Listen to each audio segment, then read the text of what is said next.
sideline muna ako sa Kalingap. Ang daming ang dami namang nangyayari. Ang dami kasi ako dun sa mga sa mga Ibang gawa ng iba na wala akong kaalam-alam. Parang Isang mapagpalang araw po sa ating lahat. Magandang araw at gabi po dyan sa mga silent viewers at solid supporters ng GNC. Mga love shoutout po at kamusta po kayo?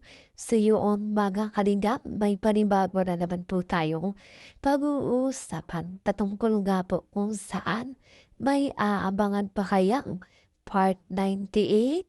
Lahat apektado na. Beyonce nagpapasalamat na sa mga sumusuporta at nagmamahal sa kanya.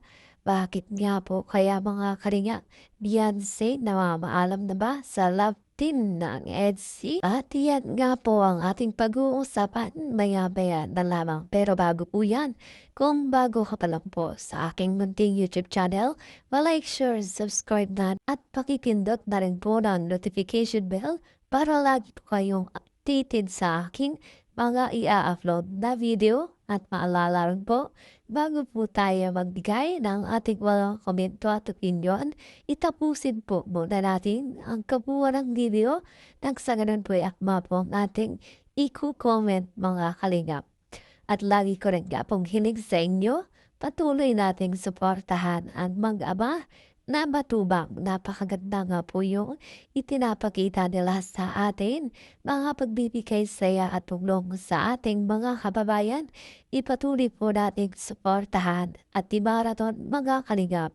Nagsaganon nga po marami pa silang matulungan. Alam-lalo na nga po dyan yung mga kapos sa pangailangan maninga po nila. At syempre, wag rin nating kalimutang suportahan ang kanilang may bahay. Walang iba kundi sina Ate Edna Vlogs at Jackie Tapia.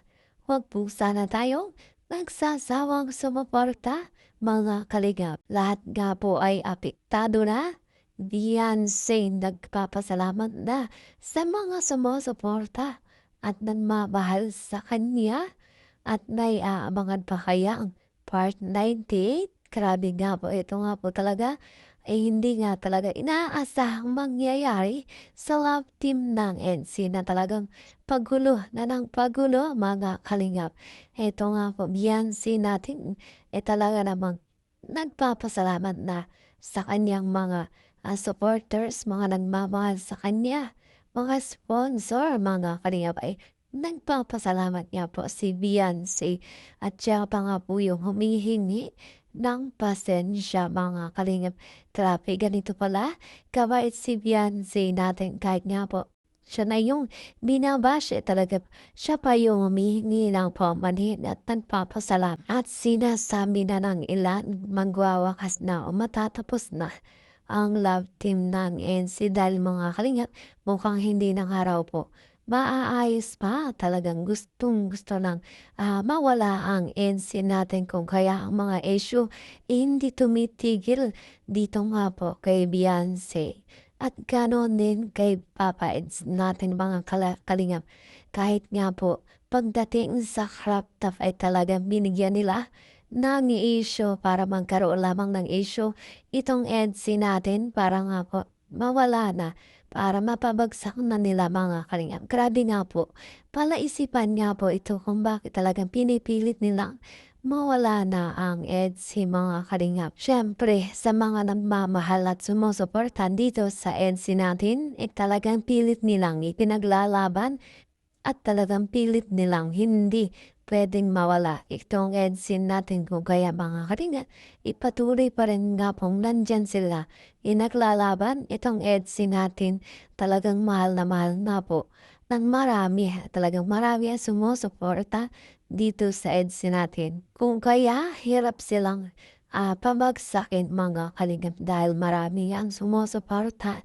Tulad na lamang ni Dr. Lama at Kuya Wal, talagang andyan sila kinaglalaban ang NC natin. Grabe, ito nga pong NC natin ilang taon natin napakasama, napapanood kung kaya marami na ang sumusuporta napamahal dito sa love team na ito hanggang sa ngayon nandyan pa rin nga po nakasuporta, nakasubaybay mga kalingap kahit anman po ang mangyari, may nagsasabing NC pa rin sila mga kalingap kahit nga po wala na raw ang NC, talagang patuloy nilang susuportahan ito mga kalingap. Tanong, may aabangan pa kayang part 98?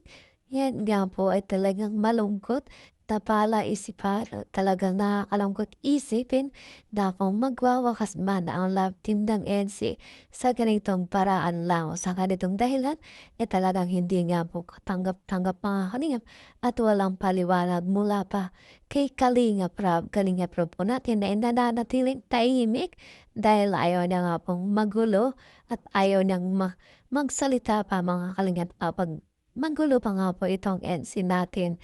Kung kaya patuloy nating antayin ang sasabihin o kung ano man ang magiging desisyon ni Kalinga Pram dito sa love team ng NC. Siyempre Kalinga Pram natin nakikiramdam na lamang muna ito kung ano na nga ba talaga ang sitwasyon o kalagayan ng NC, kung may sumusuko na ba o wala pa. Siyempre mga Kalingap, marami ang nagmamahal sa EDC kung kaya Beyonce natin patuloy na lumalaban at syempre mga kalingap ay marami nga po ang umaasang may aabangan pang part 98 dito sa EDC at nag-aabang pa sila sa pagpunta sa Korea ng EDC natin. Syempre mga kalingap hindi na nga po muna nawawala ng pag-asa ang mga manunood sa suporta dito dahil malakas nga po ang kutob nilang ang EDC ay hindi basta bibitaw o maghihiwalay mga kalingap at syempre andyan sila.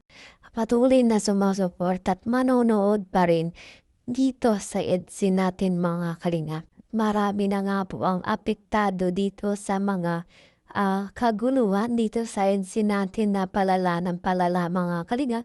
Kahit nga po magulang, nanay at tatay ni Beyonce nagsalita na nga po patungkol dito at gusto na nga po nilang ipatigil ang EDC mga kalingap dahil nakikita nila sa kanilang anak na sobrang durog na nga po itong si Beyonce natin. So palit Beyonce natin ay patuloy pa rin nga pong lumalaban para nga po sa kanyang pamilya para hindi na nga po mag-alala ang kanyang mga magulang. At yan nga po ang aking update na yung araw patungkol nga po kung saan may aabangan po kaya part 98. Grabe nga po, apektado na ang lahat. Beyonce natin nagpapasalamat na sa mga sumusuporta at nagmamahal sa kanya. Ito ba ay katapusan na wala na ba talaga ang EDC? Mawawala na kaya mga kalingap? Yan nga po ang aking update ngayon. Salamat po sa panonood.